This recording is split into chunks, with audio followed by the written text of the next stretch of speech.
Kingdom Hearts today is one of the best gaming franchises in the world and one of my favorites of all time. It features one of the most interesting collaborations in gaming, Final Fantasy and Disney. Nowadays we don't even blink at the fact that an anime boy is running around with a giant key fighting alongside Donald and Goofy. But what did people think back when it was revealed? Did they hate it, love it, or were they just confused? Today I want to go back in time to when Kingdom Hearts wasn't even called Kingdom Hearts, and people would never expect to see Cloud Strife speaking of someone like Donald Duck, and see how people reacted at the idea of seeing Disney characters in a more serious setting. Now I won't go into too much detail regarding how Kingdom Hearts came to be. Chances are if you clicked on a Kingdom Hearts video, you know the story of how it was conceptualized. But just in case you don't, I'll give you a quick TLDR. With the massive success that was Super Mario 64 and how it revolutionized 3D movement in games, SquareSoft began talking about how they wanted to make a 3D action game with the same amount of freedom Super Mario 64 provided. During brainstorming, they realized that the only reason the game had been so successful was because it starred Mario, who, for lack of a better word, had insane motion back then. You couldn't go anywhere without seeing the plumber. So unfortunately, unless they had someone who had anywhere near the same amount of fame as Mario, someone like Mickey Mouse, the game was dead on arrival. Now, as fate would have it, at the time Square and Disney's Japanese division happened to share the exact same office building, and one day, Square producer Shinji Hashimoto happened to share an elevator with the high-level Disney executive. Here, Hashimoto seized the chance and pitched the game to Disney. This opened the door for an official meeting and Kingdom Hearts was born. Now we go to the year 2000, where the PlayStation Festival in Tokyo announced that Square and Disney were working together on a mysterious new PS2 game, which left the audience completely shocked and confused. Mostly from the collaboration announcement, but also because of the bizarre footage that was shown, as apparently reporters were instructed to shut off all cameras and recording beforehand, only to be met with an underwhelming looping animation of a 3D Goofy walking, running, and throwing a ball on a gray background with no music. The public was filled with questions from a very skeptical crowd, but unfortunately none of those were recorded. And to finish this weird announcement off strong, super happy Disney music began blaring from the speakers as Donald, Daisy, Mickey, and Minnie themselves stormed the ballroom and began dancing. Thanks to this lone IGN reporter who reported on this, otherwise we would have never known this. So now the announcement that Square and Disney were working together was out there, and people certainly had their opinions on this. I mean, can you blame them? This was a bizarre announcement. It would be like if Atlas was making a Persona game, but instead they added Looney Tunes characters. People were skeptical to say the least. A lot of people didn't think that a company like Disney could provide quality products and were very critical of Disney. Please tell me this is just a really bad joke, okay? Why would Square of all companies bother with this brain-dead Disney crap? People were being a tiny bit dramatic as well, even giving up entirely on Square as a company just because they chose to collaborate with Disney. Please tell me this is just a really bad joke, okay? No, this is not a joke. It's reality. So it seems we can finally write off Square. People just really seem to hate the notion of Disney being a part of something that Square made. Just very rational concerns and comments from people. Also, while looking through comments, I thought it was funny that people were asking who would win, the PS2 or the Dreamcast. So, yeah. Most of the reactions I could find were people that were very skeptical of the announcement, whether that would be positive or negative. Though most of them were negative. There were some people who were excited to see what would come from this partnership. Others seemed to be excited for other reasons. The next time people received news for this mystery Square Disney game was on May 18, 2001 during E3. Yeah, remember that? No one does, unfortunately. Square showed off a trailer for their new game titled Kingdom Hearts. And I gotta tell you, the tone sure does a good job at hiding the fact that it is a Disney game. Things like Destati playing in the background while you fight monsters and mysterious quotes appearing all over the screen sure take away from Disney stuff. Quotes like, "That's right, Sora, your body, your soul, your whole existence, they're all going to disappear." And many out of context cutscenes that just make the viewer confused. Just like the real game. Who the fuck is that? I mean, some of the things shown were straight up creepy to some people. And once again, people seem to dismiss the game solely because of that little tiny logo shown.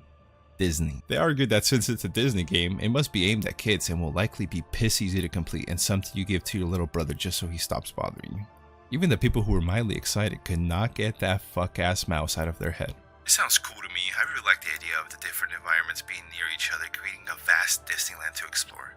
I mean, this is exactly the sort of game that would interest me. Except for one thing.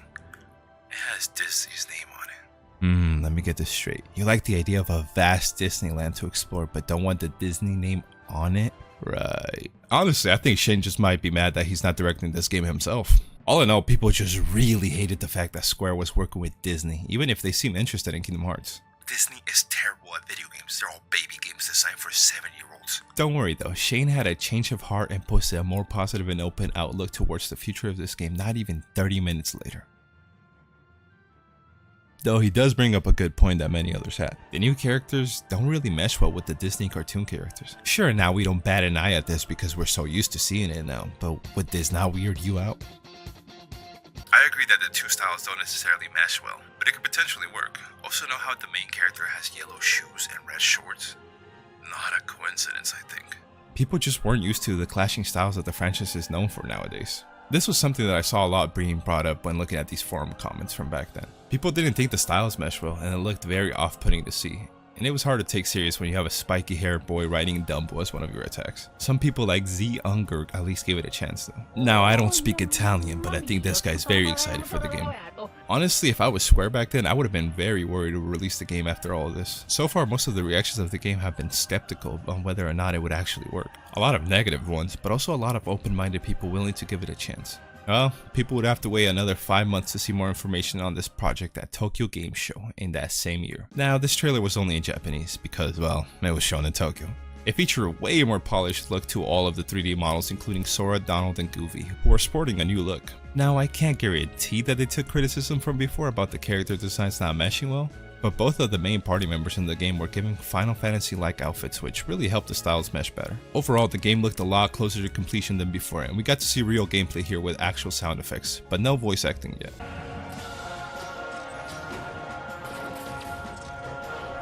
This was also the first time we saw actual Disney characters besides just Donald and Goofy. Characters who just scream badass to show you the story will be serious, like Phil, the rabbit from Wonderland, and that fucking jaguar from Tarzan. Hey, don't sleep on him just yet. He has a confirmed kill count of at least 3. I gotta tell you, this trailer was a lot more hype than the previous ones, and people were starting to turn a new leaf. I went to the Kingdom Hearts page by SquareSoft. Watch the trailer. OMG is the only words I can describe it. Some people were even starting to think that Donald and Goofy looked cool after this. To be fair, this guy might have been a toddler when they wrote this. Not everyone thought that Donald and Goofy looked cool though, as many people were still expecting the gameplay to be simplistic to the extent of boring, as some would put it. And some people were still worried that their favorite Final Fantasy characters would be ruined. Now, on the other hand, journalists were already convinced that this was a hit. Unlike any of the people mentioned before this, these journalists got the chance to play the game and they were blown away. Final Fantasy XI or the Disney RPG? We'll take Mickey Mouse, thanks. People were starting to see that this wasn't just some cheap cash-in title to capitalize on the mouse. They were amazed at the gameplay that was shown and were even more impressed with the gameplay once they got their hands on it. Square was known for its slow turn-based RPG combat, which sure, it has its own charm, but when you play Kingdom Hearts, it was like, holy shit, look at him go. Something that a lot of journalists seem to agree for some reason is that the gameplay was similar to that of Ocarina of Time. Now, I know both of these games had a lock-on system for fighting enemies, but I guess that's the only game that had used it back then, as multiple sources mentioned Zelda. Also, one of the IGN reporters described Riku as a Sephirothian nemesis for Sora. I guess there weren't many long silver-haired people back then. All in all, it seemed as though people were starting to see that maybe they shouldn't write this off as just a little kid's game yet.